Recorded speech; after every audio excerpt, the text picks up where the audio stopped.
Hello everyone, আসসালামু আলাইকুম। আশা করি সবাই খুব ভালো আছেন। আমরা খুব ভালো আছি। আজকে আমি দেখাবো আমি কি রান্না করলাম। তো চলো লেটস সি, দেখা যাক। ফার্স্টে এখানে আমি প্যানটা গরম করে দেন তেল দিয়ে দিলাম। তারপর আমি এখানে পেঁয়াজ কুচি যেটা বলে আর কি, এখন পেঁয়াজ কুচিটা ভালো করে লাল লাল করে ভেজে নেব। দেন আমি কিছু মশলা নিয়েছি, তারপর এইগুলো দেখাচ্ছি। এটা আদা রসুন বাটা, দেন লবণ, দারচিনি, এলাচ, এগুলো দিয়ে দিলাম আমি।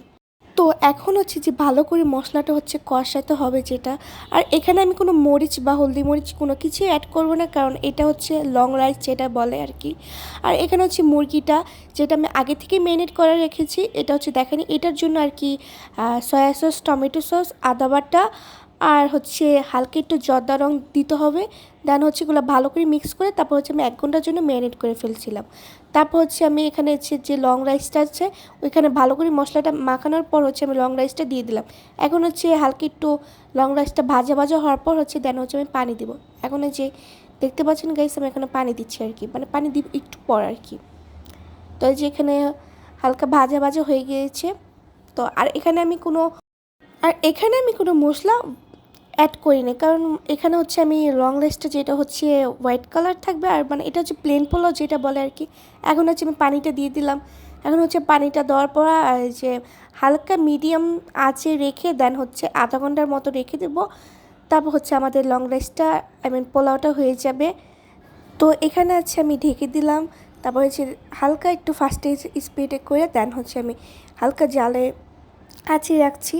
তারপর এখন অন্য ফ্রাই প্যানে একটা তেল দিয়ে দিলাম। ফার্স্টে তেলটা দেওয়ানোর পর হালকা একটু গরম করে নিতে হবে। তারপর মুরগিগুলো ভাজবো আর কি। আর এখানে হালকা মানে অল্প তেলে আমি ভাজবো, কারণ এটা বারবিকিউ স্টাইলের আমি মুরগিটা ভাজবো, তার জন্য আর কি হালকা তেলই দিব। তো এখানে ভাজা হোক। তারপর আমি এখন চুলাটা মানে ঢাকনাটা খুলে ফেললাম। দেন দেখলাম যে পোলাওটা হালকা হালকা হচ্ছে। তা এখন আমি কাঁচামরিচ দিয়ে ফেললাম কয়টা, কারণ এখানে কোনো ঝাল বা কোনো কিছু মশলা অ্যাড করা হয়নি, তার জন্য আমি একটু কাঁচামরিচ দিয়ে দিলাম বেশি করে আর কি। বেশি না আর কি, 3-4টা আর কি দিয়ে দিলাম। এখন আবার ঢেকে দিলাম।